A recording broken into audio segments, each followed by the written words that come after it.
एक दिन वृंदावन में राधा जी ने मुस्कुराते हुए कृष्ण से पूछा, प्रियतम, ये बताइए कि मनुष्य जो कर्म करता है उसका फल कैसे मिलता है? क्या सचमुच हर कर्म का परिणाम हमें लौट कर मिलता है? कृष्ण ने मधुर स्वर में उत्तर दिया, राधे, संसार कर्मों का बगीचा है। इसे समझाने के लिए मैं तुम्हें एक कहानी सुनाता हूँ।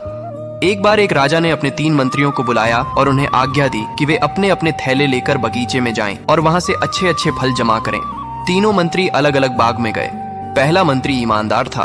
उसने पूरी निष्ठा से मेहनत की और राजा के लिए ताजे, मीठे और उत्तम फल चुने। दूसरे मंत्री ने सोचा कि राजा हर फल का परीक्षण तो नहीं करेगा, इसलिए उसने जल्दी जल्दी कच्चे, सड़े और अच्छे बुरे सब फल मिला दिए।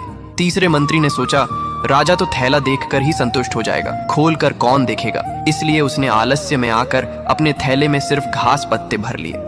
अगले दिन राजा ने तीनों मंत्रियों को बुलाया और बिना थैले खोले ही उन्हें उनके थैलों समेत 15 दिन के लिए जेल में कैद करने का आदेश दे दिया। अब वहां खाने के लिए कुछ और नहीं था, केवल वही फल जिनसे थैले भरे थे। पहला मंत्री, जिसने अच्छे अच्छे फल जमा किए थे, वह आनंद से 15 दिन तक खाता रहा। दूसरा मंत्री, जिसने मिश्रित फल भरे थे, कुछ दिन तो अच्छे फल मिले, फिर उसे सड़े हुए फल खाने पड़े और बीमार होकर कष्ट झेलना पड़ा। तीसरा मंत्री, जिसने केवल घास पत्ते भरे थे, भूख से कुछ ही दिनों में प्राण त्याग बैठा।